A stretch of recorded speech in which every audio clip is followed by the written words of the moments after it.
they only went told for them, that's the Shakespeare.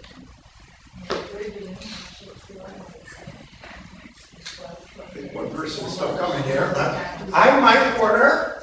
I see some fresh new faces here. Glad to have you here. This is the third of a four-part series. Each class is somewhat standalone, but also they are, there's a continuity, a growth as we go along. We're trying to build on what we learned. The first one was on humanism in general.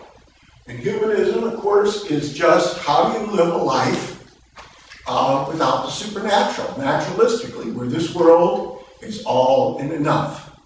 And the second one was on epistemology. What do we know and how do we know it? This one's on ethics.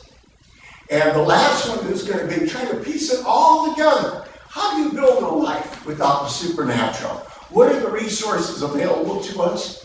What are the options? And I like to call them styles. Some of us are more rationally oriented, and some of us are more experientially oriented. So we can explore that and find your own style. Or maybe you can explore other styles and say, hey, maybe I'm missing something here. Maybe I ought to look at some of these other things. Last week, just to review very quickly, we talked about beliefs. And we talked about all the different sources of belief, from authority, intuition, revelatory experience, logic and rationality, science, reason, direct experience, subconscious needs for power and control, mysticism, romanticism, altered states of consciousness. In all of these, they may have some validity in some way, form, or fashion, but in all of these but one, they have no self-controlling mechanism other than science. Science is the only method that self-corrects itself because it is a communal way to gain knowledge, where people's own subjectivity is subject to being tested against others. We found out that the old ideas of rationality and what's called rationalism, where we try to know things only but without power of our own mind, with no reference to the empirical outside world, are false, because they're all built on sand. There is no foundations actually for anything we believe. That's the amazing thing. That's the postmodern term, where there are no foundations. So how can we believe what we believe? And we found that belief is more a negative process than a positive process. And the truth is what's left when you get rid of all the lies, basically. There is a positive portion of building process, but it's basically testing various theories in a Darwinian struggle to find out which one is the best knowledge. Science ends up being the best, but not only method for gaining truth about the world. Best, but not only method. But the way it works is because it grounds itself. Think of it like a computer. They talk about bootstrapping itself. That's what it does. But knowledge has no foundations, we talked about. And I use the metaphor of that Otto Neurath used, of a boat at sea. It's always at sea. It's never on firm ground. Never it goes to dry dock to fix itself. So it always has to fix itself at sea. It has never the benefit of foundations or skyhooks, be it God or some absolute rational rules to govern us. What we have are cranes. And the cranes are a whole bunch of tools. Scientific method isn't one tool, method. It's a whole conglomeration I gave out of a bunch of the tools. None of those tools are definitive, but each one of them helps build an edifice that grows and grows in the boat. When a boat leaks, we replace it with another plank using our cranes. That's how science works. Ultimately, science does three things. It helps us explain, control, and predict the world. We can explain things, as I mentioned, the weather. We can explain it extremely well, but our predictive powers are poor. Where quantum physics are extremely accurate, but we can't explain it very well at all. Most things fall in the middle of it. We can explain and predict most things pretty well. But ultimately, science grounds itself and has three major aspects to it. All of our knowledge is tentative. In other words, it's just the best we can do at the time. It's fallible. We may be wrong. Certainty is just not part of the game in truth, in fact. There may be absolute truth. We just don't know it absolutely. And that's why the third thing is knowledge is probabilistic. We know things with lesser or greater probability. I know very certainly that if I lift that book, there's a high probability, and if I let it go, it's going to fall because of gravity. If you ask me how to raise my children, I got a high degree of probability in that. So that's what we know about science. If I just looked at everything we talked about last week, there's no foundations, but that doesn't mean we don't know anything. We try to piece it all together to a greater edifice of what we know, and that's what science is, the science of knowledge and scientific knowledge. It's never perfect, and even though a friend of mine says, oh, I thought science gave us absolute knowledge. No, it's never absolute. Even pi might be wrong, even the speed of light. We keep open-minded, using open-minded critical thinking, skeptical thinking, not cynical thinking. There's a difference. Cynical thinking says, I just don't believe it. Skeptical thinking, like we were talking about herbs, it says, okay, show me. In fact, all knowledge, the burden of proof is on the person to prove it. So if someone says, oh, I believe in God and everything else, well, show me your proof. Or if someone says, I believe that I can magically elevate myself, or I'm a water dust. Well, then the burden of proof is on them, not us to disprove them. It's not our job to disprove someone else. It's the burden of proof is on the claimant. Anyway, anybody got any questions from last week and all of that? Yes, sir. At the beginning of last week, you did a test about the road signs. Yes. Oddly enough, I went home to do it with my wife. She got it completely right. Very annoying. In light of what you told us last week, at the end, what's the most recent modern way of explaining why so many of us got that wrong?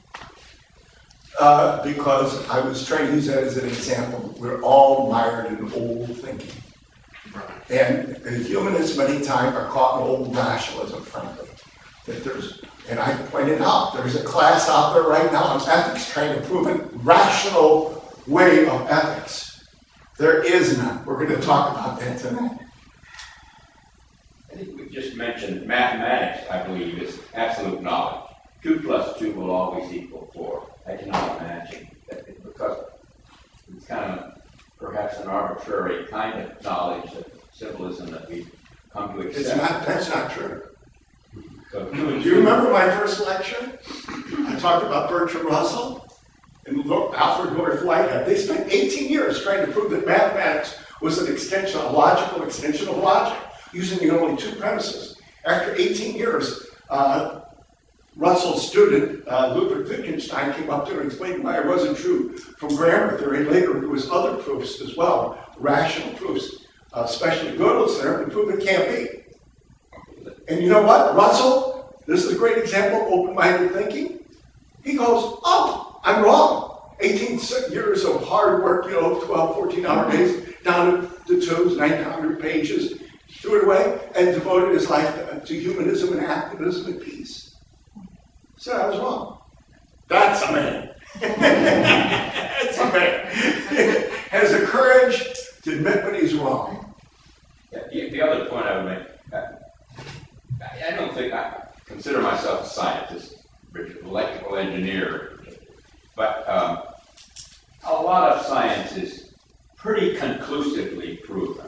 Exactly. And I think we ought to, there's a range. It is true. That's why I say it's probabilistic. We never have certainty though.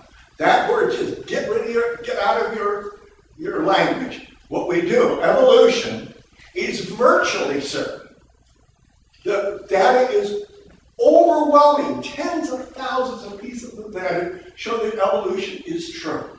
There's no question about that. Some questions, some small questions. Small questions, but I always get a kick when people talk about teach the controversy. In biology, there is no controversy on it. You will find unbelievable, raucous debates about various specific aspects of evolution, whether it's true or not, but you just don't see whether it's true or not. Could I get people to come down here? Because last time people said they couldn't hear me very well. I've got the thing, but also I just like to have a closer feeling. We got spaces even down front. We don't have Sinners Row. This isn't the Catholic Church. You don't have to go to communion. Susan is our guardian angel. She's got to be up close to kind of spread her wings. All right, let's start now. I don't know if any of you have ever heard of the trolley examples in moral theory. Flip a foot came up with these. Okay, we have a trolley, and it's got a wheel. We can turn it and everything else. We have the trolley, and we're going down the track. All of a sudden, we look down there, and we see 5 men working on the track. And we hit the brake fails us completely. We go, oh my God, I'm going to kill those people. I have no way to stop. So, but off to the side, there's a side track. So we look down there, and there's one person down that track. So, and I can turn it, and I can physically change my direction. So what should I do? Who thinks that I should stay straight ahead? Anyone? Okay. Who thinks I should turn? Okay. Most everybody here. Okay. Would anybody like to explain why they came to that conclusion? Come on. Because you make the decision that will bring the most benefits or the least harm to the most number of people. Great explanation. Great explanation. Does anybody know what ethical theory that's called? Utilitarianism. Exactly. What we're looking at is what we're focusing on the consequences. Every ethical decision, every moral dilemma involves this, an act, and maybe rules for that act, and the consequences. In this case, we're saying, my rule is I'm looking at the consequences in what happens. Forget about, some, by the way, might say, I have to leave natural processes alone. A good example of that might be birth control, right? If you use a prophylactic, the Catholic Church says that that's not natural. So what kind of ethics is that, by the way? Rule-based ethics. It's sometimes called normative ethics. There are norms. I better write that down. This is, I've been trying to give everybody, as we're going along, tools to handle in real-life situations, not just academic, but things that you can analyze. Today, we're going to be going, last week it was how to analyze your thinking about thinking. This one week, it's going to be how do you analyze moral judgments that people might make. Okay? In this case, they call that normative. That's rules, okay? That's down below it is. Right. Well, no, that's a separate issue. We're going to talk about that. These are the two main things I'm trying to get across. Nothing else. Remember these two things. We're going to talk about that in a minute. But normative, we got rules. What are the 10 Commandments? Rules. And when we say we got the rules, right, what's going to happen? We're going to automatically get the right consequences, right? Okay. Good job on the first one. Okay, now the trolley's going down the road. We're not in charge of it, though. We're sitting on a bridge above it. And we see that the one track has got 5 people. We see the other one has 1 person. But as it turns out, there's a very fat person, maybe me, that's leaning over the rail. You get the idea where this is going? And I can block the trolley from hitting anyone. One person versus 5. It's just 5 people versus this one. There's no other way I can help this whole situation other than, either 5 people are going to die or I'm going to have to push this fat person. Okay, who says I should push the fat person? Who's going to kill me? Anybody raise your hand? Now wait a minute. What's the difference here? What's the difference? We're talking 1 life versus 5, right? Wouldn't that be that's consequentialism? So now we're not going to be consistent. So you're not going to be consistent, Charlie. The fat person can stop the train. I know it. No, remember, this is theoretical. We can't. Don't try to get out. The fat person. You're gonna be a consistent utilitarian here. Peter Singer, by the way, head of the Bioethics Association, is a very, very consistent utilitarian. Okay. Anybody else want to join here? Okay, we got 2 now. 3. It wouldn't be comfortable. It wouldn't be comfortable. Okay, that's important. That's important. I'm thinking of a sub-analogy, maybe it's incorrect, in terms of stem cell research. I'd rather sacrifice an embryo if it can help somebody walk again. Right. Okay. So now, I'll give you another ethical dilemma. We're in a cave by the sea, and we go down with a group of people. And the guide takes us down there. It's a cave by the sea. Well, anyway, the sea starts to come back up. The tide's coming up. The tide is inexorable coming up, right? Well, again, that fat guy that we didn't kick off the bridge is with us again. And there's this small cave hole that came down. He starts to go up and gets stuck in it. He gets stuck in it. Now we have maybe 20, 30 people down here. Okay, on the trip. And we're pushing, we can't get him. He's stuck. The water is coming up. Literally in a few minutes, we're all going to drown. But it just so happens there's a miner who is with us, and he has a couple sticks of dynamite in his pocket.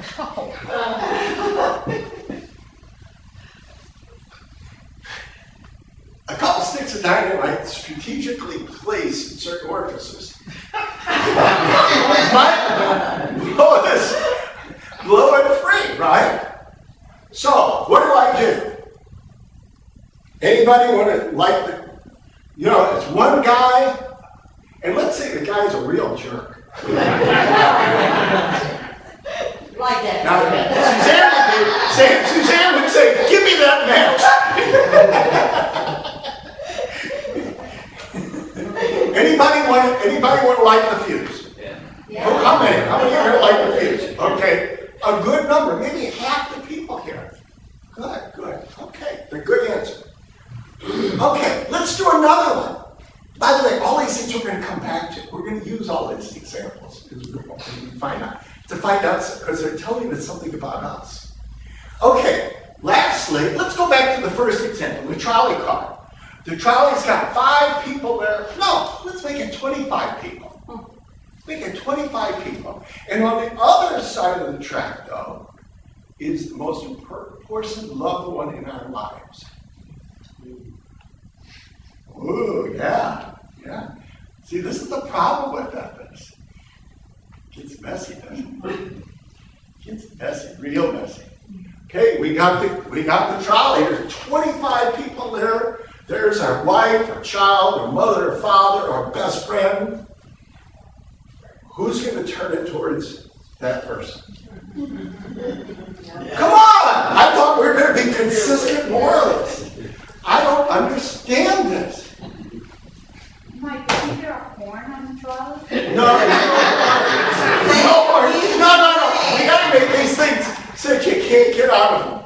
And by the way, if you ever want to read a great book that has an ethical dilemma like this in there, The Magus, M-A-G-U-S, by John Fowles. Anybody read it here?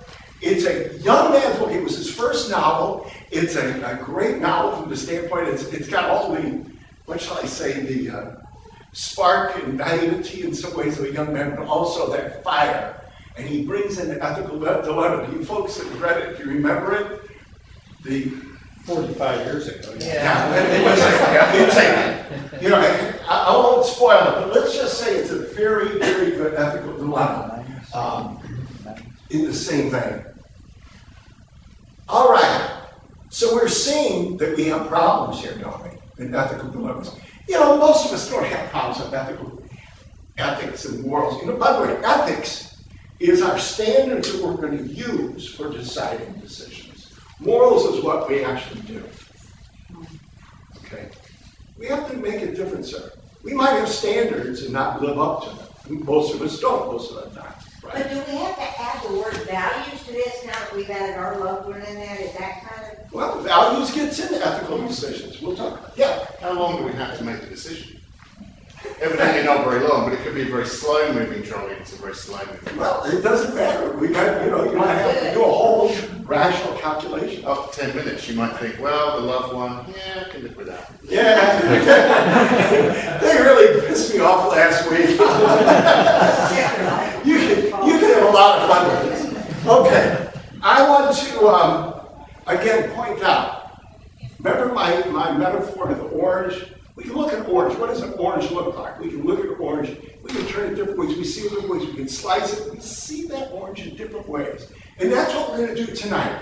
I want you to look at the orange in different slices. I want you to look at ethics. We're going to slice it different ways. And then maybe try and piece it together. What do we find out from the whole? That's what we tried to do last week, right? I apologize, I maybe bombard everybody with too much information. It's not to confuse you. It is to say it is confusing, really. But in the end, you can find some things. Continuity on these things. I want to do different, multiple approaches. And again, ethics are our standards, morals is how we actually behave. Remember that ethical dilemmas are not, most of us don't have any problems trying to shoot somebody or something like that. That's not the problem. The problem is when we have multiple goods and multiple evils to choose from. Remember, I talked about what Isaiah Berlin says? In the end, we talk about values. In the end, there's no rational way to choose between all of these. But yet, from an existentialist standpoint, we're condemned to freedom, as Camus and Sartre said. Condemned to freedom. So, we're going to, just so you know where we're going, you know, we made it, it's going to be a bumpy road. I want to go historically again and talk a little bit about what we've got. First of all, everybody should have this sheet here. Some ways to think about, I'm sorry, I don't have it. I forgot to print that one. But it's a way to think about ethics. But we're going to talk about ethical theories. You should have this one here. And we're going to kind of go very quickly through, we're going to go through a whole course in ethical theory, graduate level ethics, in about 10 minutes. Okay? Maybe 15. First of all, the first ones that we're kind of thinking about were the Greeks, of course. Aristotle talked about virtues. And virtues, he talked about the mean, the moderate mean. We might have courage, for example. It's a great virtue. But it's a moderate mean between foolhardiness on one hand and cowardice on the other, right? How about love? Love is a great value. We talk about values. But you can get love that is just, again, foolhardy love. It's foolish love. And on the other end, selfishness, right? We can do that with all our virtues, our great virtues. And that's the way they saw it. They saw it, Aristotle saw it holistically. Even though this is the guy that started the whole rationalistic process that then people try to apply to ethics. And I'll just cut to the chase here and say what people through the centuries then did, they tried to find a system, a rational process to make the decisions on how to do it, either on this end or this end. They tried to come up with a good system. It was a formula, a mathematical formula. If you do this, this is how you live your life. We're going to find out what was doomed to failure. But anyway, the Buddha had a 12-fold path, meanwhile, over in the East. The 12-fold path gave us ethical dictums to live a secular life. Confucius, most of his rules are basically rules about how to live in a civilized society. How do you live within a culture? It's not about me, it's about how do we all work together for the greater good for ourselves and others. Remember the Jews, what do they have? 563 rules in the Old Testament. I believe if you do these, by the way, in the Jewish religion, a good Jew is not one that believes in God. It's a person that follows the religion. It's act-based. It's not whether belief-based, it's actually act-based. So if you follow those rules and you keep kosher, it's everything else, you're a good Jew. So they got all those rules. Christians, though, also split in the New Testament on love and justice being some of the primary factors, not just the 10 Commandments. Remember, Jesus said, all those rules, they really don't matter and everything else. It's when, especially some of the other New Testament writers talked about love and justice being important. Now, we get up, though, remember we had 1,000 years of the Dark Ages when theocracy ruled, and we see what a theocracy really looks like. We get done with those, though, and after that, a guy named Locke comes to the fore. And Locke points out that ultimately it's individual freedom of choice that's most important. Mill followed that Enlightenment idea, and he was the one, along with Jeremy Bentham, to come up with utilitarianism, or act or rule-based ethics, where you're looking at the consequences. Utilitarianism basically says that what you're trying to do is maximize human happiness and minimize suffering. And it literally can be like a mathematical rule. By the way, people studying Jeremy Bentham now, they look at him and they think he had Asperger's syndrome. And it didn't happen. And if you know about Asperger's syndrome, they don't have a lot of emotional empathy and contact with people. So would you expect a very rationalistic, very mathematically based utilitarianism out of something like that? That's what the modern scholars have been saying. It's effect-oriented. It's simplistically stated the greatest good for the greatest number, but really it's about maximizing utility. The problem is, it doesn't really protect minorities. That's the problem. Doesn't protect who? Minorities. In other words, I could say, and by the way, I'm going to go through these, every one of these I've got a problem, and on your sheet you can see the problem. If I say, well, the greatest good for the greatest number, all the people with birth defects I'm going to eliminate. Because they're a drain on society's resources. I can make a rationalistic argument for it. If I was a true utilitarian, I would walk down the sidewalk and knock all over every little old lady on the way because they're, slowing the progress down on the sidewalk. That's the problem with utilitarianism. There's utilitarians like Peter Singer who have come up with ways around that, etc. Eventually, though, Kant came in and said that, actually it was first, let's say Hume first came in and then said, you know what, there is no basis for ethics. Because here's the problem. We have this is versus ought problem. We want to talk about what is in the world. In other words, let's say we need stem cell. We know that stem cells can do so many wonderful things medically. The question is, how do we get to ought? And there's no good way to get from is to ought, he said. He also said something else interesting. This is the arch-empiricist who's always interested in what is rationally happening, empirically happening in the world. And he said that reason is and ought to be a slave to the passions. We talked about this last week. Is and ought to be. And it's a surprising statement in the middle of all of this empiricism. But the real problem is, how do you get from is to ought? We can talk about all these things, but how do you get from is to ought? It still is an issue today. We'll talk about that. Kant came along and said, you know what? This is ridiculous. Ethics are objective and rational. We have to separate two things. You know, most people come up with one idea in their life, you know, if they're lucky, one good idea in their life. Kant came up with two. He said that ethics are objective and moral, and that we are moral only when we do what we are obliged to do.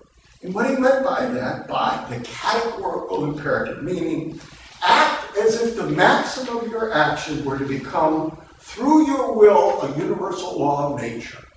In other words, if I look at murder, you know, it should be banned because it really is a universal law of nature that it does just irreparable harm.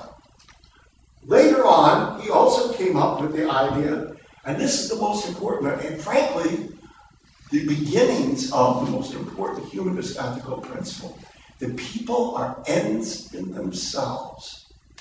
Now, some of you maybe heard my talk that I did one time here on the inherent worth and dignity of each person, and affirming that. And that is the basic humanist principle, that each one of us has equal moral worth. There's moral equality between all of us. It's the most important principle, and it's based not because, by the way, in some kind of rationalistic principle or anything else, it's because it works. It's pragmatic. It works. And if you don't know that, then look at the rivers of blood in history, from the Holocaust to the killing fields to the Abu Ghraib prison. When we lose that sense of an equal and inherent worth and dignity of each person, then we slide down into barbarism. So anyway, Kant came up with two good ideas. The problem is, again, what's the foundation for it? We talk about anti-foundationalism. It's consistency. Well, do I never murder anyone? And then there's the problem of, he thought it was a rationalistic process. But in fact, there is a conflict of duties.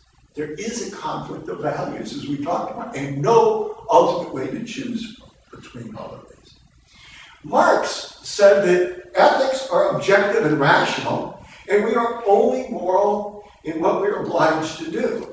Ruling ideas are those of the ruling classes. In other words, the ethics that we get are really those that come down to us. We're obliged to believe them. If it's during the medieval ages, the priests are going to tell us what to do, you know, go to the church, and you're ethically obliged to give money to the church and everything else.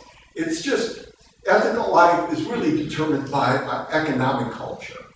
But that social justice, here's the important thing, communism is based on one single idea, and that is that economic justice is the one and highest value.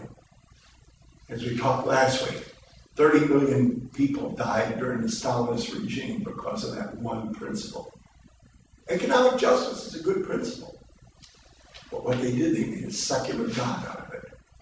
We'll talk about other secular gods in a minute.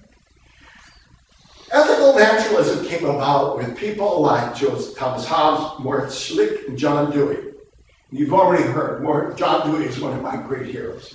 And it talked about the fact that we all have both altruistic and egoistic identities. We're neither good nor bad, but boy, we've got the seeds of both of us. But there, even at that time, I will tell you this, we talked about it in the first lecture, At that time, there was a sense that we could not maybe make ourselves perfect, but was social engineering, even if you want to call it that. But anyway, we could make a society, we could develop a society based on scientific principles that would help us be better human beings, both as individuals and as a society. But they never got a resolution between the individual and the societal values. They said it was naturalistic. They said that we have all these things, but again, it is the ought. We still have all these conflicts. How do we go from the is to the ought? We learn about these things scientifically, but it doesn't really tell us what we ought to do. And more important, we never resolve the issue of what do we do for ourselves versus society? Do I steal to keep myself economically prosperous, or if I don't get caught, is that good, or do I follow society's dictates? If I've got the last stand of redwoods in the world, or some endangered species, do I have the right to kill those animals or trees, or do I have society's values as well? Never was fully resolved. And by the way, I will tell you this, John Dewey, with every single word that he ever wrote, and I mean he wrote volumes and volumes and volumes, always reeks of our responsibility, our societal responsibilities. I know where he came down, but he never resolved it from a philosophical standpoint. Ethical intuitionism.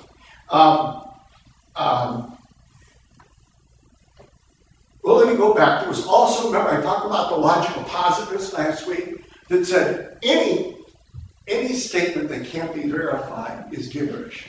And they called ethics the boo-hurrah theory. When you say, I don't believe we should murder people, you're just saying, hooray for, ethical decisions not to kill people, and boo if you kill people. It's boo-hurrah. It's just an emotional ejaculation. It has no basis in metaphysics. But G.E. Moore came along and said, you know what? Remember we talked about the fact, well, if everything we know has to be verified, then what verifies that statement? Which shows that it had no grounding in itself.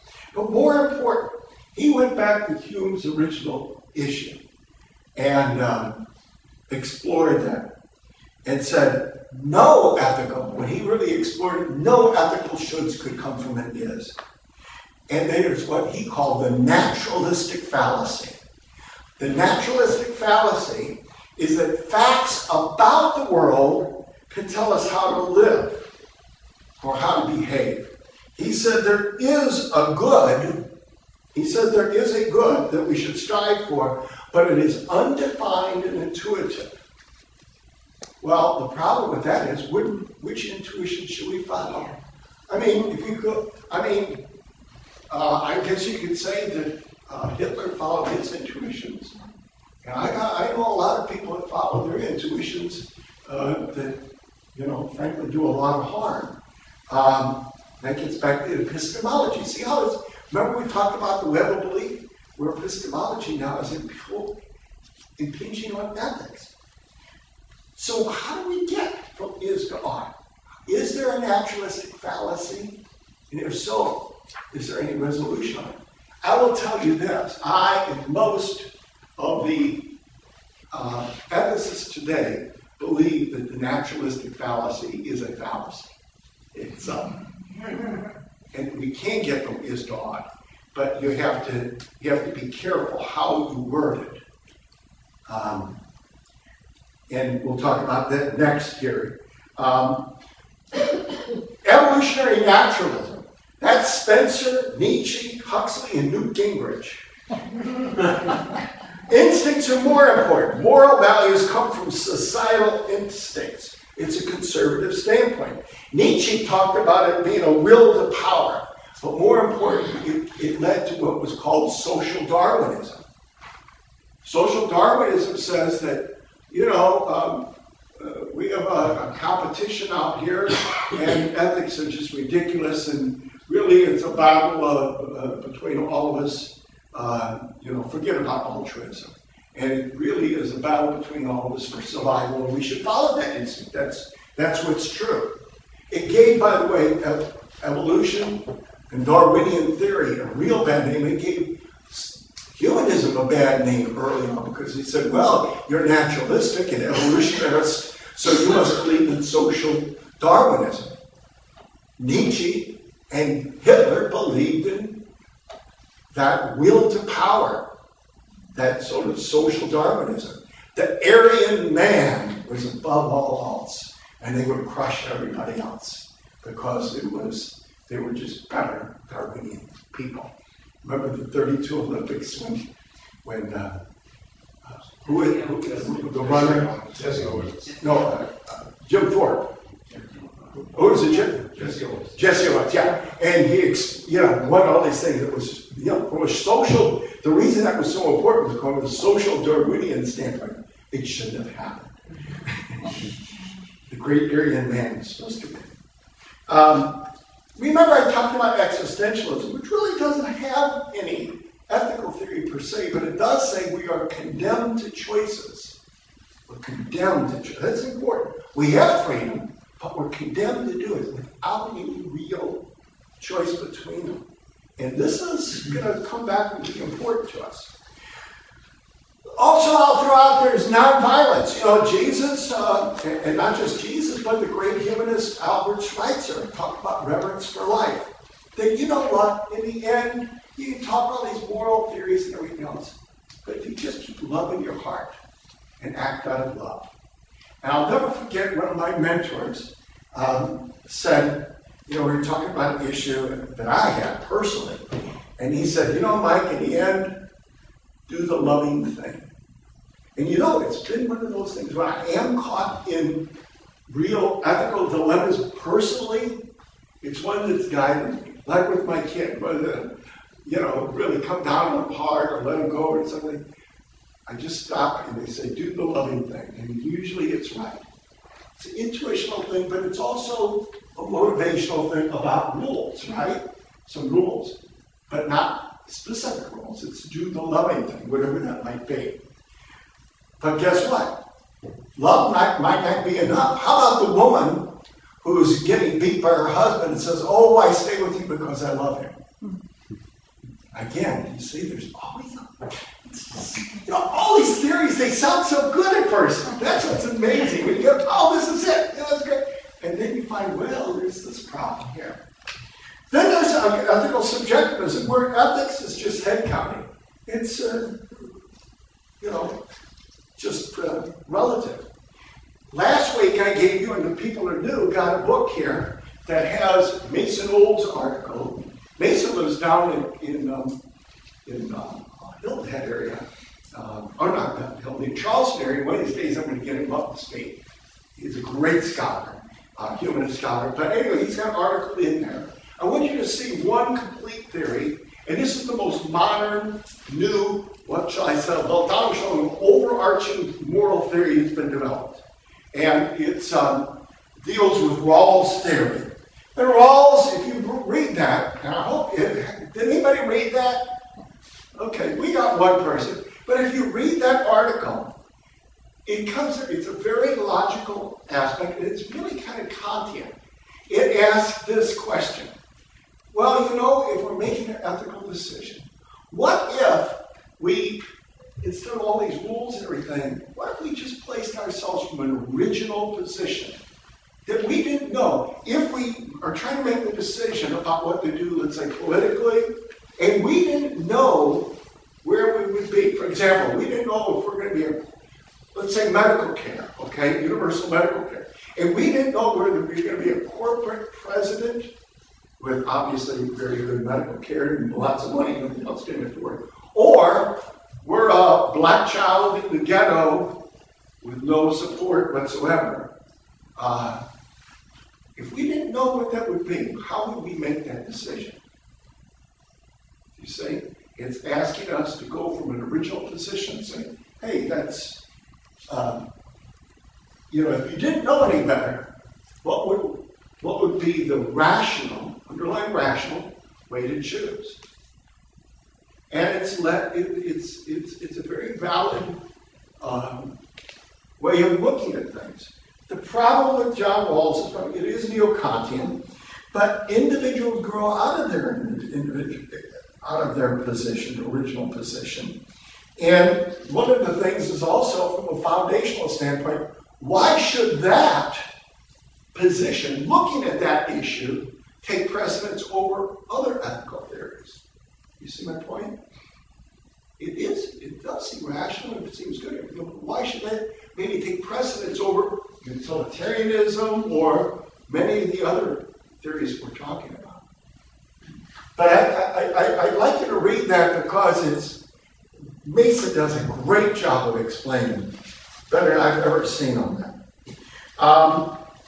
Prescriptivism is very important because it's frankly, again, to cut the chase where a lot of people are today. Prescriptivism says it's a combination of universality and consequences. In other words, it's a combination of both act and consequences.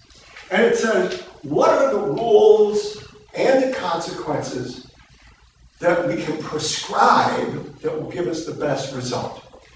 There are two different types of utilitarianism. The one that you talked about with the design is what's called consequential theory on utilitarianism. There's another version that's called rule-based utilitarianism.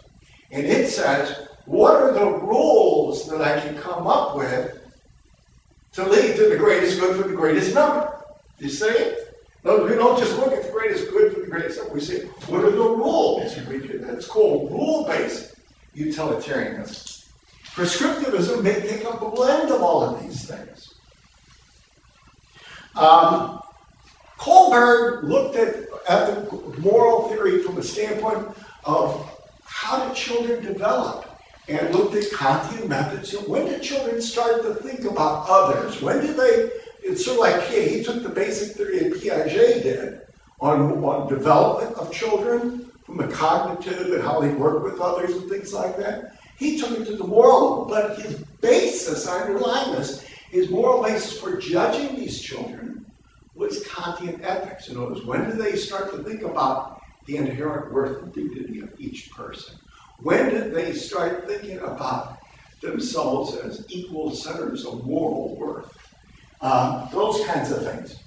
Later on, and I got the book out there, feminists came along. Carol Tavris looked at it and said, hey, wait a minute. That's not the way he did the study, by the way, with boys, not girls. When you go to girls, you see different results.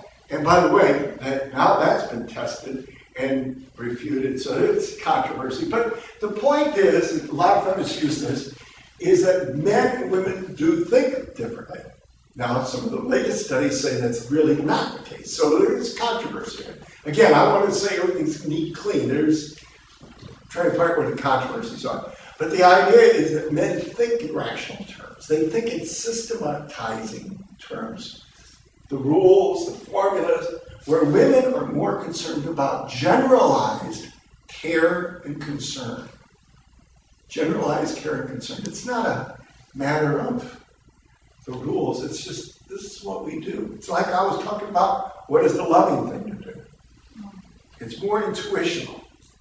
But the great revolution came with the evolutionary psychologist, sociobiology. Remember I talked last week about E.O. Wilson? He came out with the book Sociobiology, which was already preceded by some other ideas that he put together. But he put it together. It's now termed evolutionary psychology. He eventually wrote the book called Consilience I talked about, where it's conciliating all the knowledge from scientific knowledge, but extending it now into the human domain. We're talking about in psychology, arts, moral theory, history, all those, which frankly have been pretty unscientific. And he's trying to say, you know, like Willard Quine said, all the knowledge hangs together.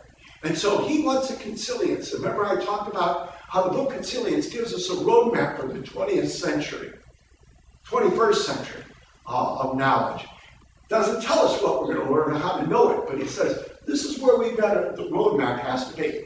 And so now we're starting to take what we know from all the way down from physics to chemistry to biology, and now extending it what's previously called the soft sciences. Even into art. Dennis Dutton out of Australia is doing fantastic work showing the scientific evolutionary biological basis for art. Why do we, for example, why are we attracted to certain, a man is attracted to a certain woman? Well, they've done studies cross-culturally, and they found the ratio of the hip to waist ratio is always 70 to 100.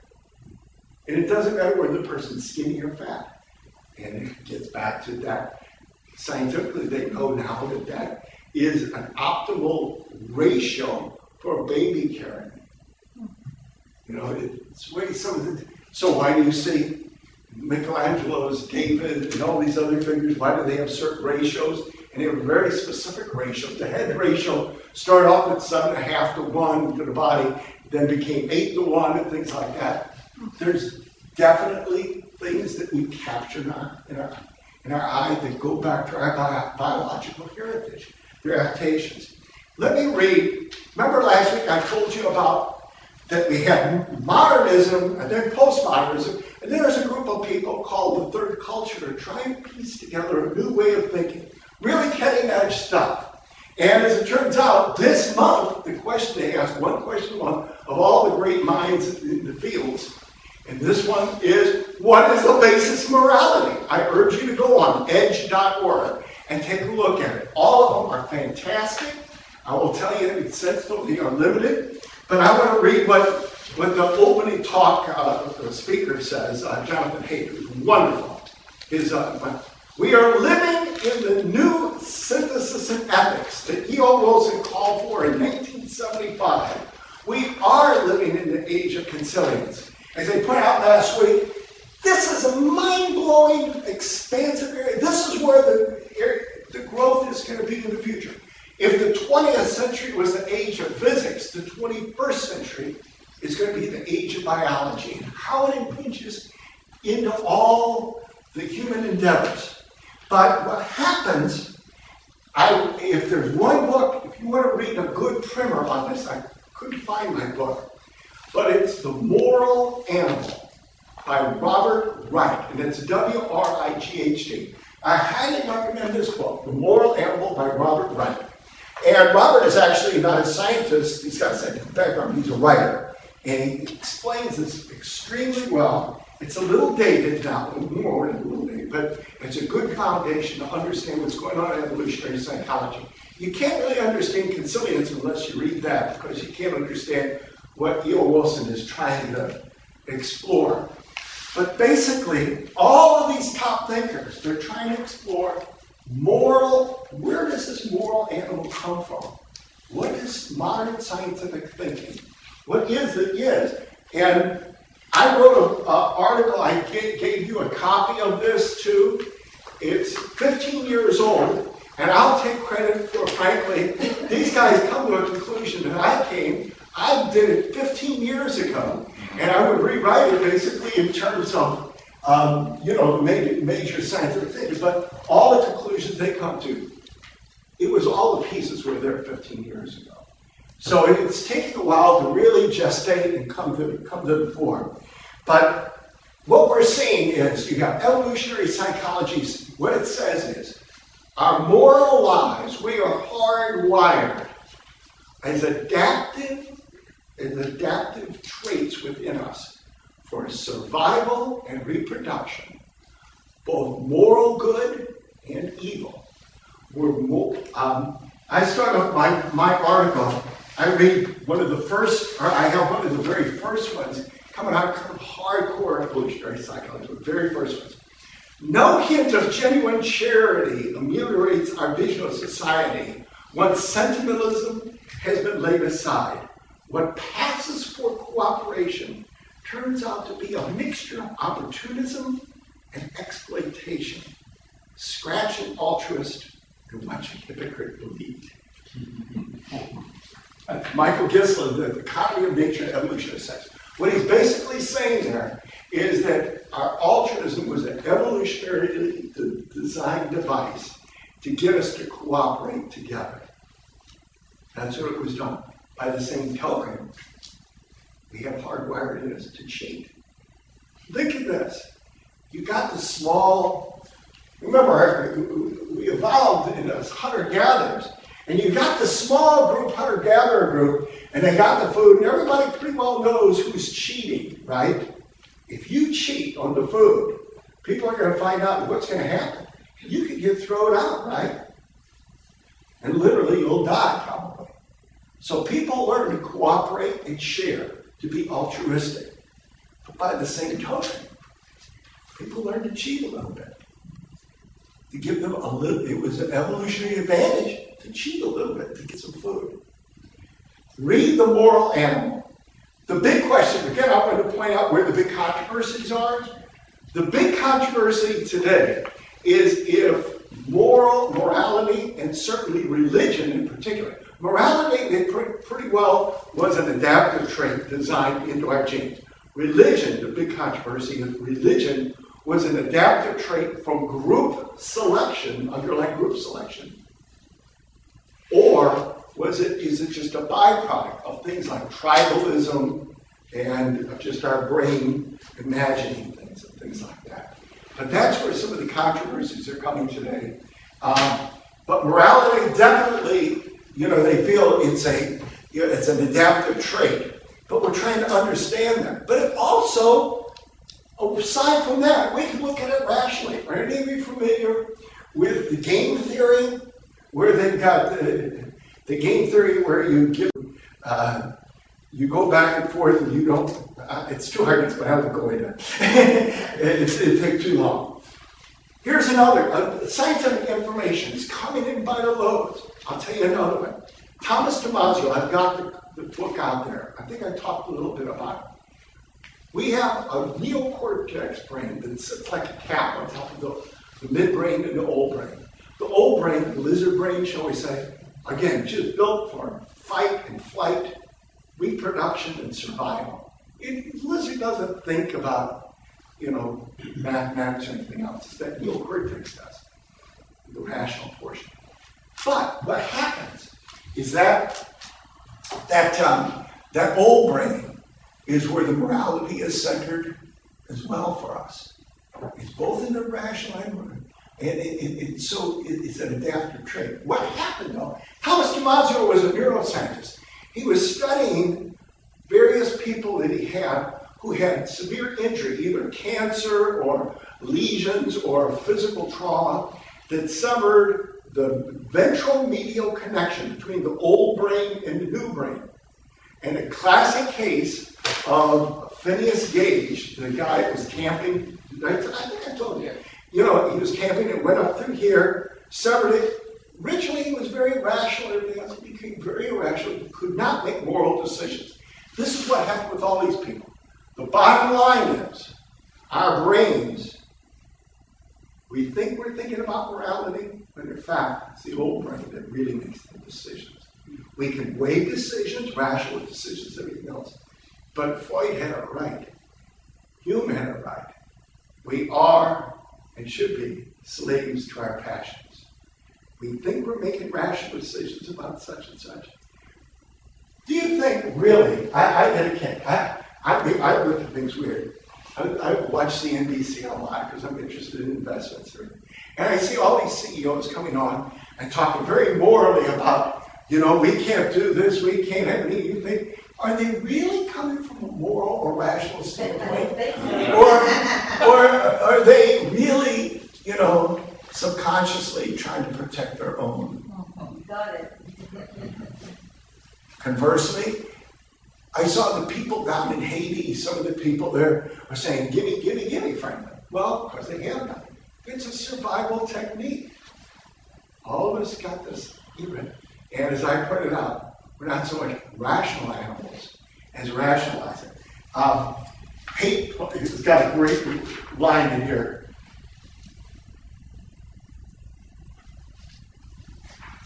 Morality is so rich and complex, but it's so multifaceted and contradictory Many authors try to reduce it to a simple principle, which is usually a variant of welfare maximization.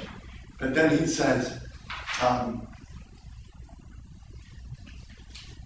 according to Mercer and Spermer, reasoning was not designed to pursue the truth. Reasoning was not designed to pursue the truth. Reasoning was designed by evolution to help us win arguments. As I pointed out, we're not so much a rational animal as rationalizing.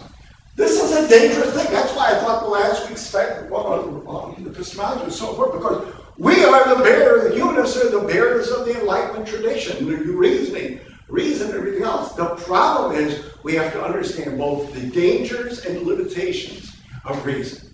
And when we get to ethics, it's very dangerous.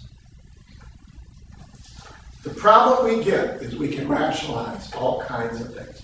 And as the postmodernists point out, we build grand narratives, grand schemes, rationalistic schemes. And I've only given a few of some of the grand ethical theories here tonight.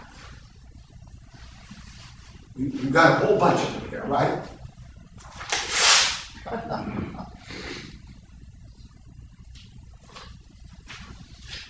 We'll take a break. Start back here in a second.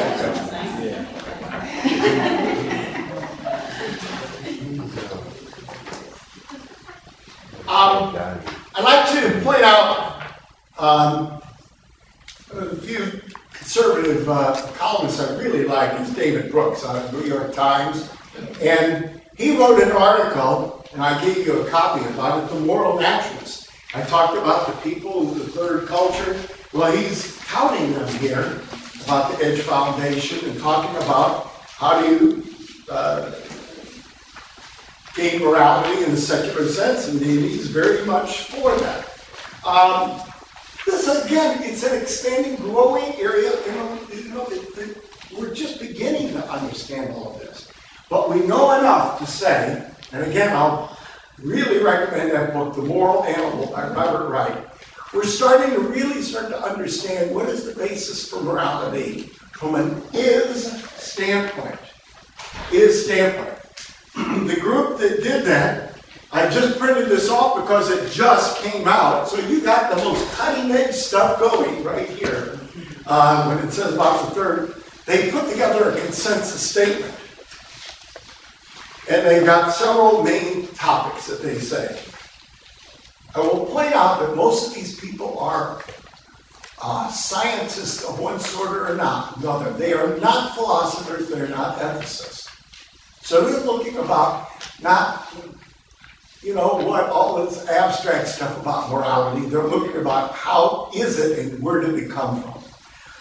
But they say morality is a natural phenomenon and a cultural phenomenon. It's both biology and cultural. I would put it in terms of this. It's a bio-psychosocial phenomenon. It has biological, psychological, and cultural aspects to it. They leave out the psychological. That's issue with me there.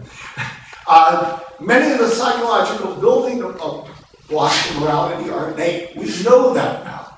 We know where morality comes from. Moral judgments are made intuitively without little deliberation or conscious weighing of evidence of deliberation. I'm sure most of the people here, if not all, saw Schindler's List. Schindler was once on a radio program. I heard this on TV or radio, I think. And they did an interview with him. And they asked him, why did you do this? Why did you risk everything, your life, everything you had, everything else? Before I tell you what he responded, remember that Schindler was a real cad. By all accounts, he was a war profiteer, he was a philanderer, he was just all these things that you normally think was a morally reprehensible person. He said this, he said, there was no other choice. There was no other choice. He said it twice. There was no other choice in his mind. It was an intuitive feeling that this was the right thing to do. Conversely, remember Goethe, the German commandant who was up on the tower where his house was and shooting children. And by the way, that picture that they have there, that building is the original building he shot from. The ground that was down there, that's where he was shooting children for fun. And there's a picture of him in that movie where he's sitting, he's got his big belly sticking out like this. Oh my goodness, where'd they come from? But he's got his gun, he's like this. In the movie, they recreate that scene exactly from the picture. So they try to recreate it exactly with his gun there. And he had been shooting children during that day. How is it that good, high-born, raised in the Catholic schools and educated in high, knew all the Kantian theory? He had studied that. And how did he do this? Studies have also been done. There's a book called Humanity, A Moral History of the 20th Century by Jonathan Glover, who was both a philosopher and a historian. He wanted to ask that question. The 20th century was one of the bloodiest centuries in history. What was it that made people do this? And also, what people kept moral? And he went through the Stalinist purges. I think a book that answered that for me was called Hitler's Willing Execution. That was the next book I was going to talk about. Okay. Yeah. The point that the author made was very simple. Once you dehumanize another human being, Exactly. then anything goes. And the Jews were dehumanized. They were not members of Homo sapiens. The psychologist Eric Erickson calls it desociation. Remember I told you what the primary principle of humanist ethics is? The inherent worth, affirming the inherent worth and dignity of each person. And the reason is, there is no rational, ultimate foundational basis. But we know what happens when it doesn't. But Jonathan Glover looked at all the Holocaust. From Stalin's 30 million people died, the Germans, the killing fields in Cambodia, the Hutu Tutsi wars. And there was always people that acted morally. Here's what's interesting. What was that movie that it was during the Second World War and it was the German troops and it was Christmas Day and they were pretty close to each other? That was in World War I. Was that? And somebody started singing That's a real event. I know. Yeah. Somebody started singing at Christmas. Yeah, they all came out and then they went back and killed each other. Yeah. Well, and by the way, after that, there was a lot of deserters on both sides. Yeah. But there was a lot of rebellion with it. But anyway, the point was that John Glover makes in this, the people that didn't kill people, that saved people like the Jews in the Holocaust in the Netherlands and Denmark, a place like that. It wasn't any rational rules, thou shalt not kill or anything else. In fact, those people were the ones that did all this thing, all these intense objective rules. It was people that just had the general care concerning in a secular sense of that too. I just throw that out here. And it says here, moral judgments and values are often at odds with our actual behavior. We talked about the difference between ethics and morals.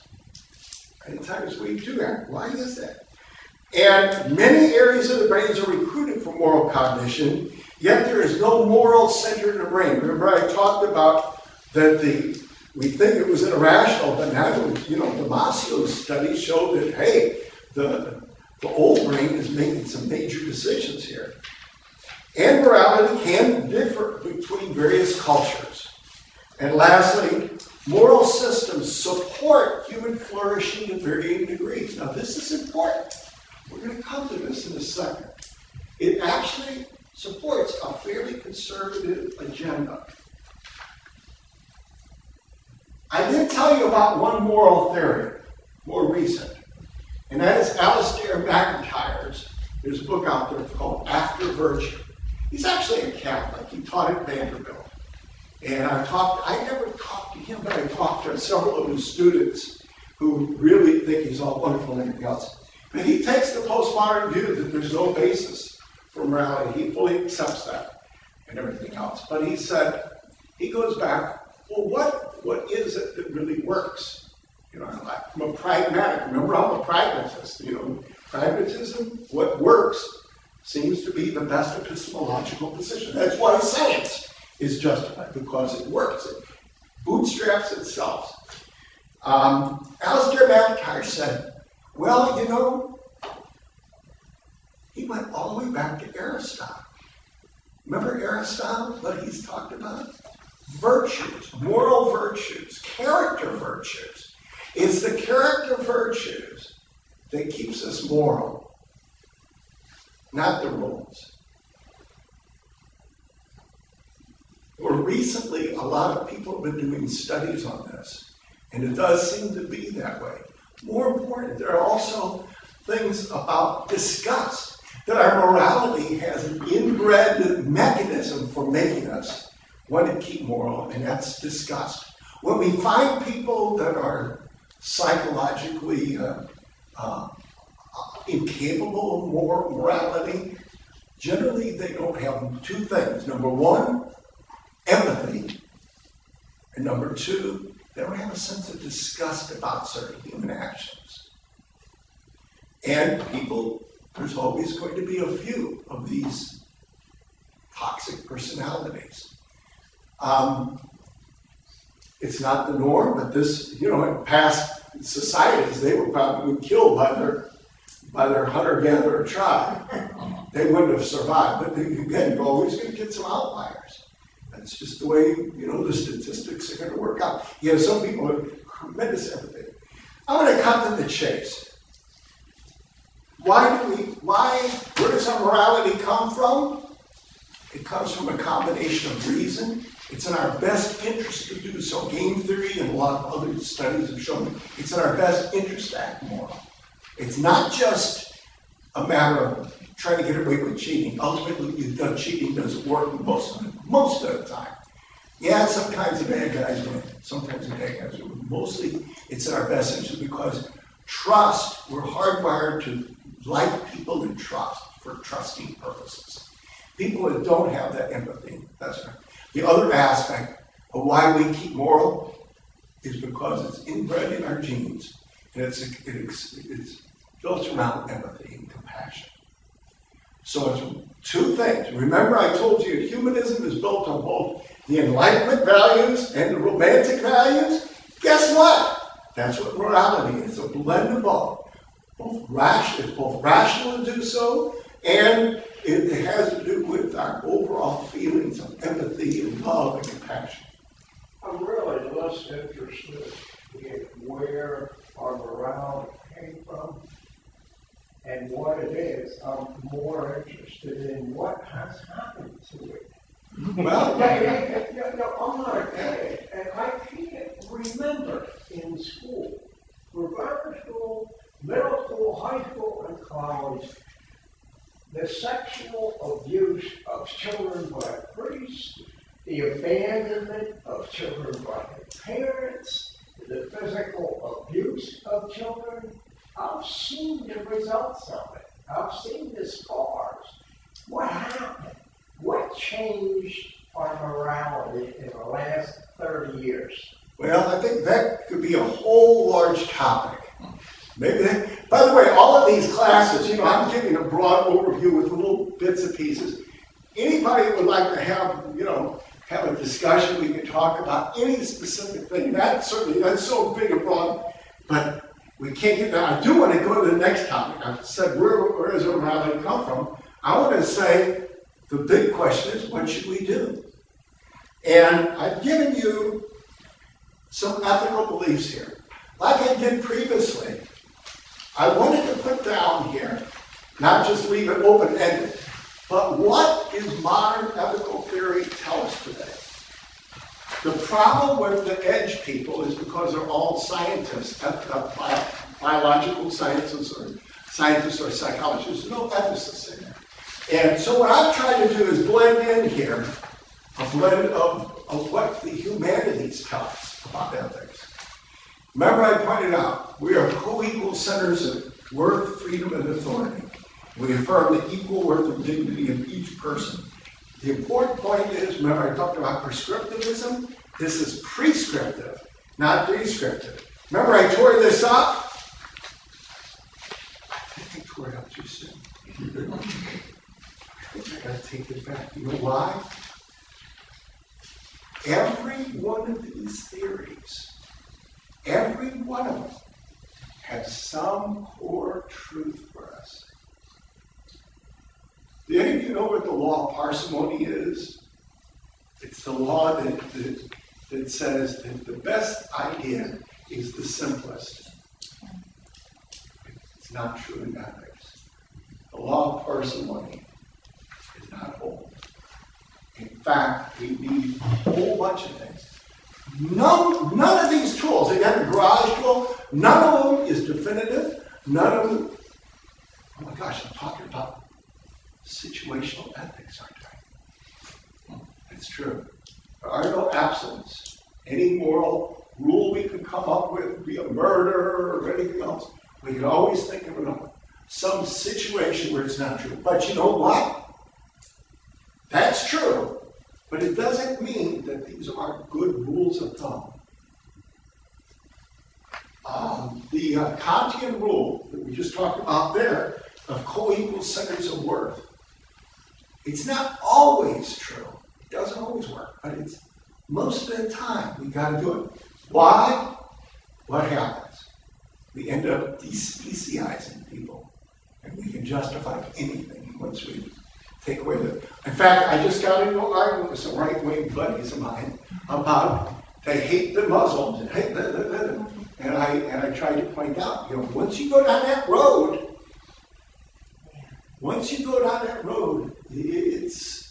it's a dangerous road. You may hate certain aspects of the religion or the ideas and things like that, but once you start talking about stereotyping all the Muslims and it's real danger. Ethical judgment emerge from life and nature, not outside of it.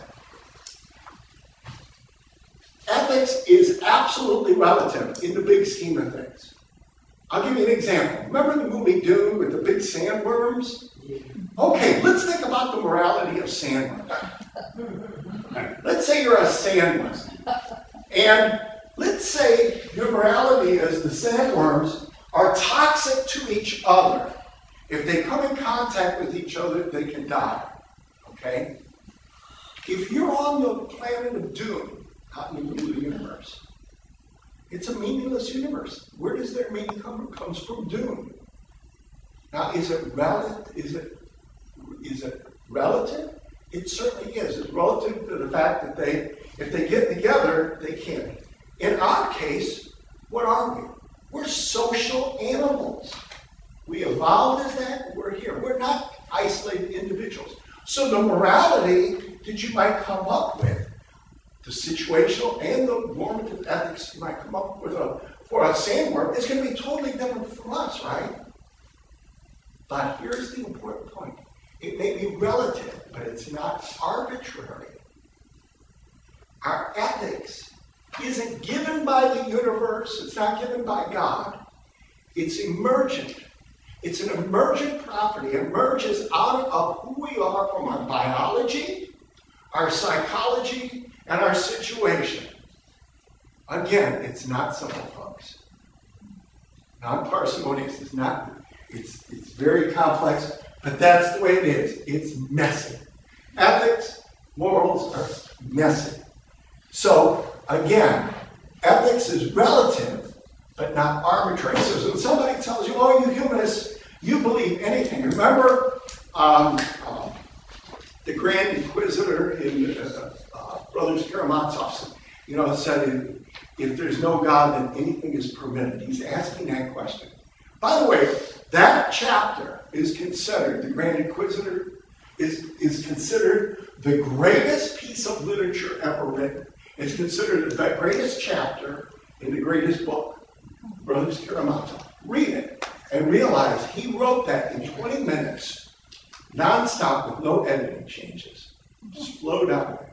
And it's perfect. Absolutely perfect. and asked these ethical questions. And the answer he didn't know at the time is, ethics is relative, but it's not arbitrary. It's emergent out of us. Human welfare is our primary but not only concern. This has actually changed now. Last few years, some of the Midley and a few of the other ethicists have said it's not just welfare or happiness, it's flourishing. Human flourishing. Now, what does that mean? It takes it to a different level. If you're an artist, yeah, it makes us happy, everything else, but there's something of quality that rises above its transcendent values, that rises to our highest values that we can have. And again, these are emergent out of us, but human flourishing is maybe what we best be seeking. And the best way to develop our ethical system, if we're going to have it, is through reflective inquiry, like we're doing today. But in the end, there's no absolute rules for behavior. For every rule, there's an exception. So we need flexible principles, not rules. So I tore this all up, and we talk about the Ten Commandments despairingly and all these things. But you know what? They're all good rules of thumb. It's just you can't take them absolutely. You have to put them situationally with all the other tools. The problem comes as human beings want everything simple, right? Just tell me how to live. Give me the rules. I'll do it. Just give me the formula. But that's just not the way it is.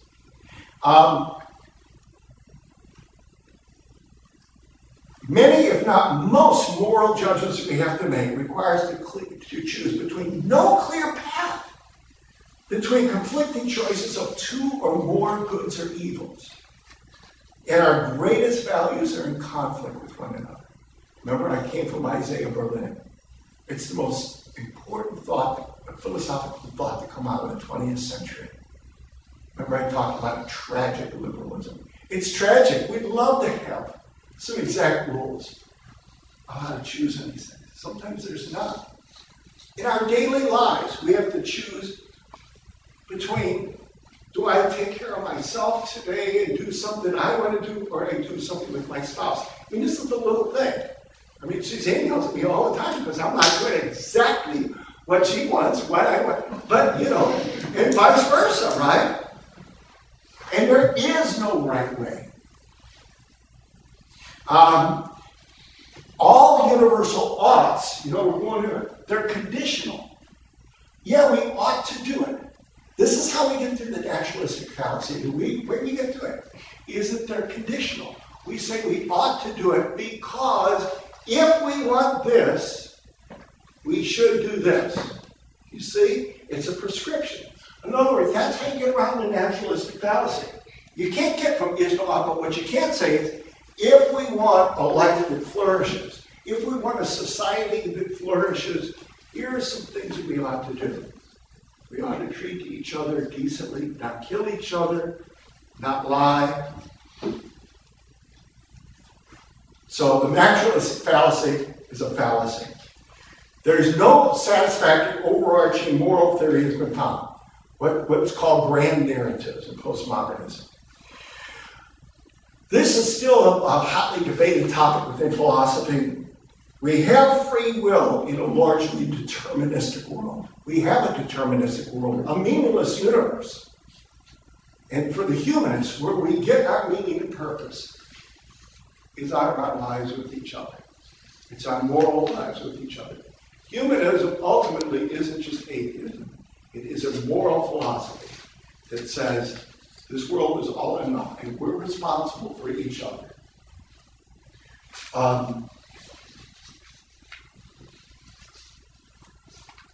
Typically, a good rule of thumb is obviously freedom and happiness and human flourishing should be maximized and suffering should be minimized. But always, here's what always keeps popping up. The protection of minorities is always a problem in any ethical system. We always say, we should do this and this and this. But then you got the minorities. For example, what if we had like in Europe, a totally secular society? How do we handle the moral issues, for example, with having example, the burqa issue in France. You know, how do you protect minorities? Even if they're wrong, you know what I'm saying? You think they're wrong, how do you protect them? And here is something that's interesting. If you remember in the Humanist Manifesto 3, it's really interesting how we worded this. There has to be a balance. I can't remember the exact words at the beginning, but there has to be a balance between the society and the individual. Where does communism come down? Totally the society, right? Where does libertarian objectivism come down? Totally the individual. Remember I talked about rationalistic schemes? Communism is based on one value. What is that value? Economic justice. What is objectivism and libertarian based upon? I'm sorry, all you libertarians and objectivists out there, but it's based upon human freedom. But it subsumes and consumes all other values. It makes a secular God out of one value. I'm sorry, I'm a polytheist on secular values. I got a lot of gods. But again, there's no rational way to choose between them. Sometimes you got an radical conflict, the moral decision between freedom and responsibility, the individual versus society. It's the mature person who understands that. We talked about justice always comes about from a conflict of ends. We want the end to come out, but different people want different ends. So justice, how do we do that? They're tough decisions. But we still have to adjudicate between incompatible. Philosophers talk about incommensurability. It means we can't even talk amongst each other. If I tried to talk to a Kunda and Kalahari, about values and everything else, would be totally disjointed. Their values and ours, they wouldn't have any idea what I was, or even they couldn't empathize at all with our values. And studies have shown that. In fact, they call our society weird. It stands for Western Enlightenment, something I can't remember. But we're the weird ones. All the rest of the people are, it's emphasized that we just think totally differently. But yet we have to protect those other individuals. I think of it this way. Remember I told you humanism is a combination of both the Enlightenment and the Romantic aspects. And as such, we have, if we're going to be humanist, we have to have a blend of both the heart and the mind, reason and compassion. It's that blending, that wonderful blending, incompatible in many cases, that makes us truly human. And morality, we've talked about where it stems from. It comes from reason, compassion, social influences, genetic drives, and self-interest. It's all of those. It's not just one way. But here's the important thing. When we're trying to figure out if a moral choice is right, test it by its consequences. People might say, oh, rationally, we should do this, that. Hey, a good example, by the way, is like medical care. We can go over all kinds of rational. Well, in the end, to me, it's a scientific study. What is the end result? What are the end results that you get with any choice? Or any, like go to war, Do I go to war? Then test it out by its consequences. Don't go into human rights or all this other abstract stuff. What really is going to happen to people's lives? Even Bertrand Russell, the arch rationalist, said, and I think if there's one quote for all of us as humanists, the good life is one guided by reason and motivated by compassion. I'm going to say it again. Listen what he says. Guided by reason and motivated by compassion. He didn't say it the other way around. We don't guide ourselves with compassion. We can't motivate ourselves with reason. Again, it's the heart and mind, reason and compassion. But again, also, with Isaiah Berlin, we have multiple high values, and they're in conflict, and we just don't know for sure. And ethics, Humanist ethics is based on the belief that only we are responsible for our ethics, and as such, we are responsible for finding our own ethical life. Only we are responsible for our ethics because we're the only ones that have control. We're doomed, as existentialists say, we're condemned to freedom about this. And our ultimate goal is the betterment and flourishing of human and global welfare and the mitigating of suffering. And that's not just human beings, it's animals as well. Because animals, whatever we may say about various amounts of sentience, there's no question that depending upon where they are in the evolutionary scheme, they can suffer. And ultimately, I view ethics like a painting. Remember I talked about the postmodern term and talking about in art, they talk about it being a collage. In architecture, it's a pastiche of different things. And really, that's the way we have to be about ethics. We have to use all the tools, reason, science, compassion, a lot of ethical tools. And it does require a combination of both the good and the right. That's the other dichotomy I want to point out. The good and the, what is good and what is the right? And it always requires us looking at the consequences of our actions, bearing in mind that our highest ethical principles are rooted in their proven effectiveness. Ultimately, it's what works to help us flourish. There's no ultimate goal, but this is the way it is. It's not easy. I talk about it in my article I wrote 15 years ago, Humanist Pluralism in a Postmodern Age.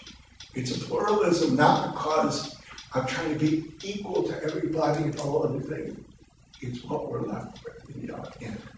There's no single rule, no single method or anything else, and no ultimate way to choose between them. And that's where ethicists start today. Do you remember when Howard Radis came here and spoke to us? Well, I don't know if you know him. He's one of the top ethicists in the country. And it's been interesting to see Howard evolve because he was a classic neo-Kantian. And he was working with another woman on the Bioethical Commission down in South Carolina who was from Loyola, and she was very postmodern. And eventually he came around, and we talked about his term, his postmodern term, and giving up his old rationalistic ways. And it was really, really hard for him. He said it was the hardest thing he's ever done, but he realized that the facts were there. And I guess that's where we are at the end. So let's talk a little about it. Anybody got any comments or questions? You were talking about the fact where I don't know if we're any more unethical today or not. I do know our ethics has changed in what we view. I don't think people understand what we're, this is why I see this reversion to fundamentalism. People, there's a great book, a series of books, Fundamentalism Defined, and out of University of Chicago, and a theologian. He looked at all the fundamentalism. Basically, fundamentalism throughout the world comes about when they're threatened by modernism or no clear answer. They want easy and clear answers. And I think that's the problem. As we've learned more people have gotten in situational ethics, but what happened is they equate situational ethics with what? Relativism. And that's just what we're saying we're not. It doesn't end up because morality is emergent out of life. Yes, it's relative, but there's objective factors to it. I think people are confused and they retreat to fundamentalism or relativism, either way. Simple answers, either way. You spent 2 hours, it seems like very complicated, it is very complicated. I think a lot of the complexity is because we've turned it over to the philosophers. Exactly. But I do believe... But the biologists are doing the same problem. I just look at For me, as a practical matter, I have I may have had problems with that, but I have no problems with ethics.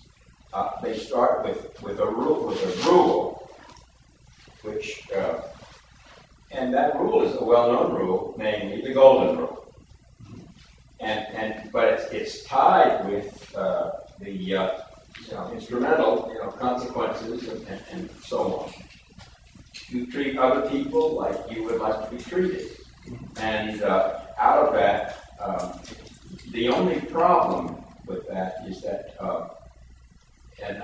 really, when you were talking about, you get involved in values and the ethics of the values that you built up. For example, I don't feel, we talk about everyone has a right to a certain human status and to be treated as a human. But I don't treat people all alike. There are some people I don't give a damn about, and there are others I care a great deal about. And that's human. And that's human. And that's ethical to feel that way, in my opinion, now. How others would view that, but that's the way I feel. You're entitled to, when you were talking about your child's on the track versus strangers. That's why I wanted to come back to that. Yeah. Two things. First of all, the golden rule. The golden rule is deadly. It's what might be It's deadly. Many times, again, remember I said all of these aphorism things, they're good rules of thumb, but they can be, every single one's got a problem. What's the problem with that? If you were in Iran today and you apply the golden rule, then let's go stone the adulterer. Say it again. If we're in Iran and we're applying the golden rule, we want to stone the adulterer. In other words, are there principles that are culturally based?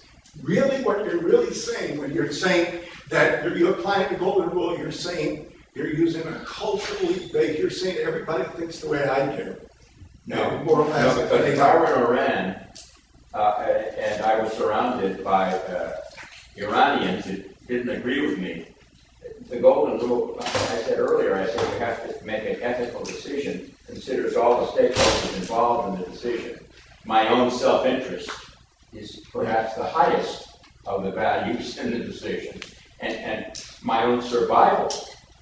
So I'm not going to do a stupid thing. I don't care. But I'm not saying that. I'm saying that the golden rule is a purely culturally based rule. It says I'm going to go along with what everybody else believes, and I'm not. I think there are definitive rules out as well outside of just cultural things. I don't stone women for adultery, period. You spoke earlier of evolutionary psychology. I've studied that at some point. And I have a concern, quite frankly. Set the God gene aside.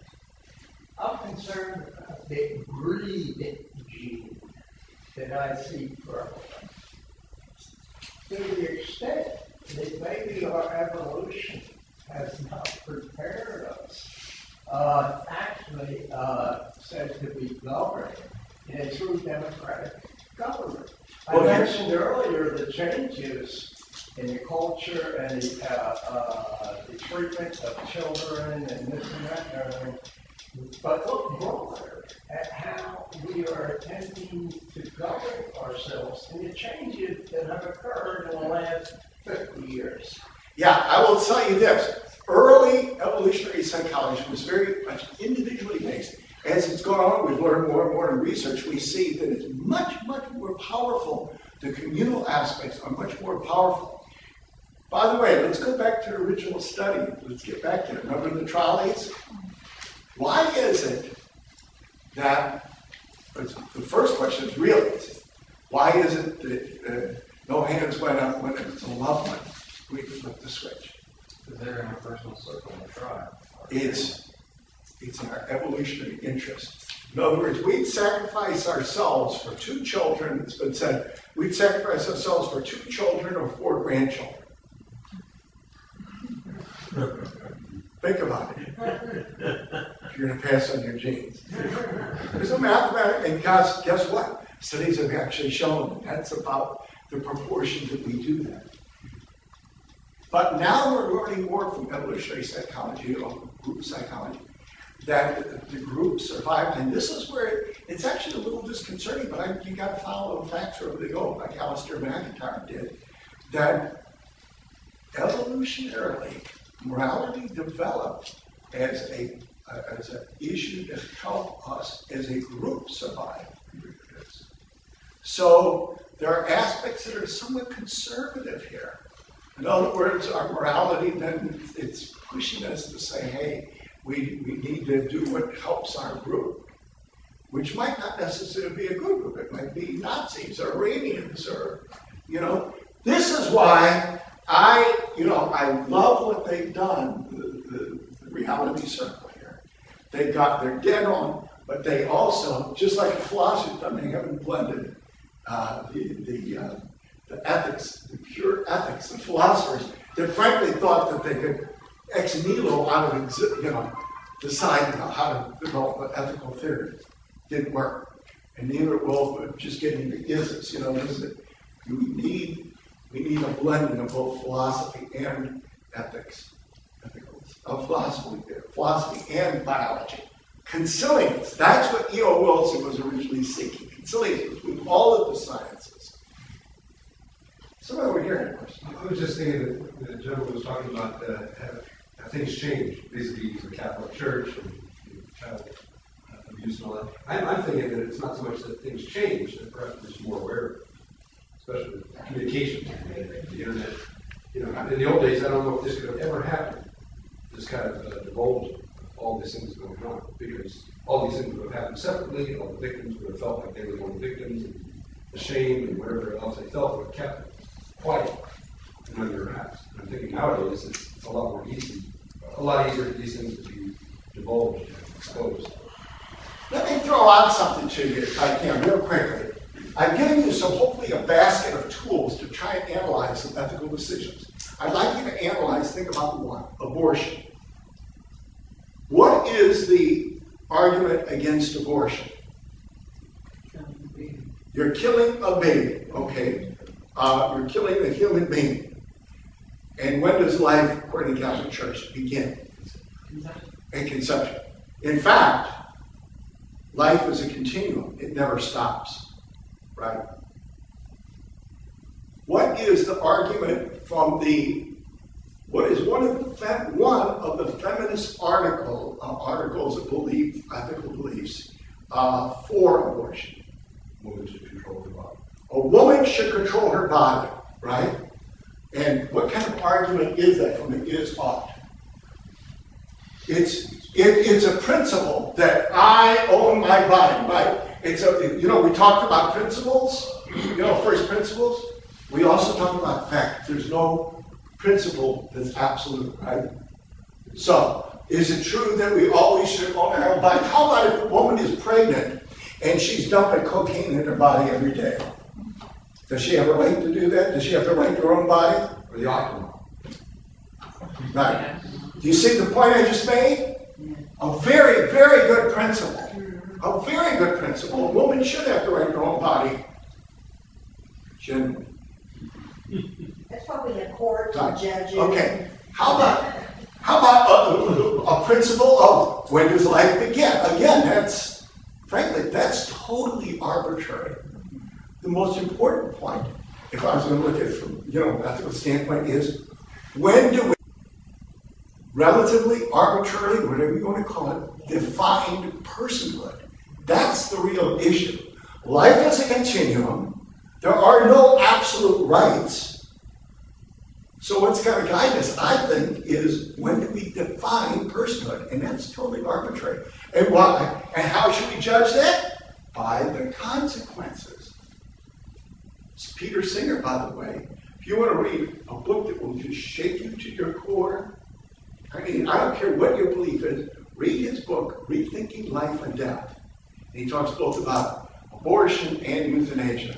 It will, I don't care who you are, if you don't, everybody I've ever talked to has walked away after reading that book and go, wow, I'm still, trying to digest this thing and trying to figure it out. Because he keeps bringing up all these examples. You think, I got it nailed down. And then he brings up another example, a real life example, where it doesn't fit.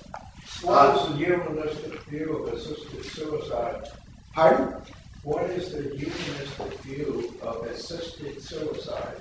Well, most of the humanists were the people that started most of the group, I personally gave an award to Kevorkian as a Humanist Hero of the Year, because I think people should be able to choose. The people that started in the Netherlands were basically all the humanists. If you go to have a suicide in Europe or in the Netherlands, the University of Utrecht is a humanist university. And 3 people have to sign off on a suicide. A doctor, the person's doctor, a psychologist, and a humanist minister or a religious minister. 80% of the people choose a humanist celebrant.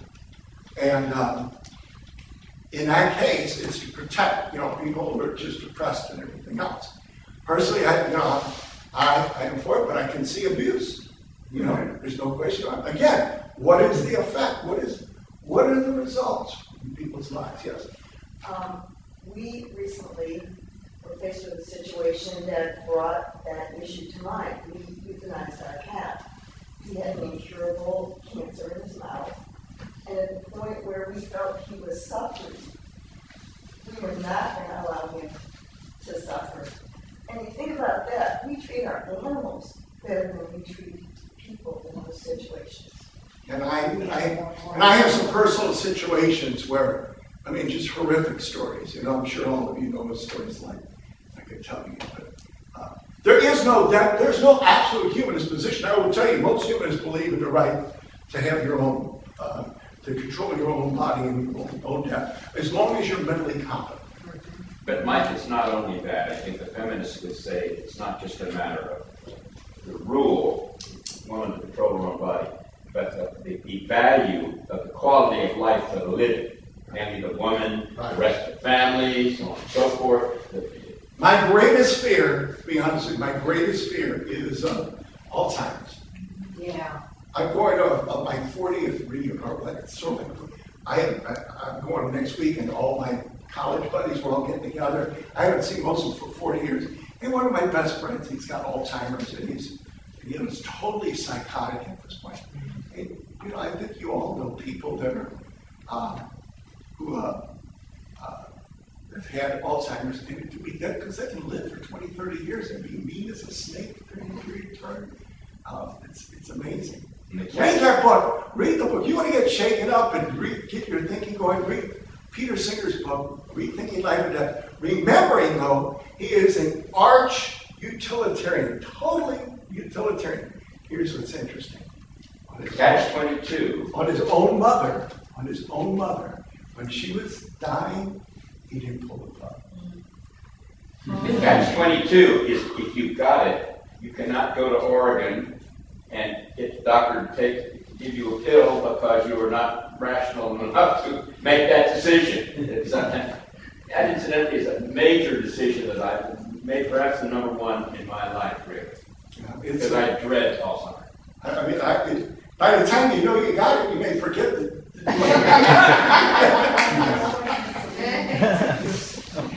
That's what I'm afraid of. I'm not afraid of pain or dying. I am afraid of that. You're talking about him not being able to pull the plug on his mother. I can't remember the names involved, so maybe I should bring this up. That celebrated case of the woman who was brain dead in Congress. Very rural. One of those. Jerry Shaw. Yeah, Jerry Shaw. Peter Singer goes through all of these cases where literally the brain is gone, it's liquefied. And, the heart keeps going. Yeah. The family swore that she could respond. Because of baby boom. Well, of course, it's transferred to imagine. Yeah. But, these are tough decisions. Yeah. That's a clear decision. But let's face it, there's a lot of ones in between, That wasn't a clear decision of the family. I know. Like I said, I probably should have brought up, because I don't remember the exact name, but it was one of the Republicans who was fighting so hard to keep her alive in his own situation with one of his Oh, parents. it's half of Congress. Yeah, but this one in particular had a situation where his own mother at the time. Well, it's like George Bush the senior. He was against abortion or anything else, and then they asked him about it. What if your own child? Oh, well, then I might be. But are we any different? Like Peter Singer. On a lighter note, I was just wondering, I kept wondering all night long if that cut was a a coincidence or actually saved my mom's body. Sorting us to eat more chicken. Anyway, I want to thank everybody for being here. I hope you come out for the last one. We're going to probably have it over in the other building because this is expensive and we don't have as many people. And also, I'm going to set up tables. We're going to have small group discussions. And if you notice, we've gone from the abstract to the personal, from the essence to the existentially to the existence. And next week, we're going to talk about what have we learned here and how do we apply it in our own life. What kind of humanist are we? What are the resources we got? And I'm going to go through the philosophy of religion.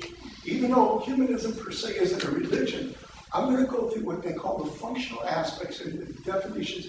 And how does that work into what are the tools that we need for our own living to integrate our lives into a whole, a Weltanschauung, a life stance.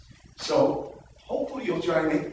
Not next week, 2 weeks. Not next week, 2 weeks from now. And if you know anybody else, if you can spread the word, was not here tonight, please spread the word. Read some of these things, and I think it's a complex subject, and I try to make it simple, give you some landmarks, but that's just the way it is.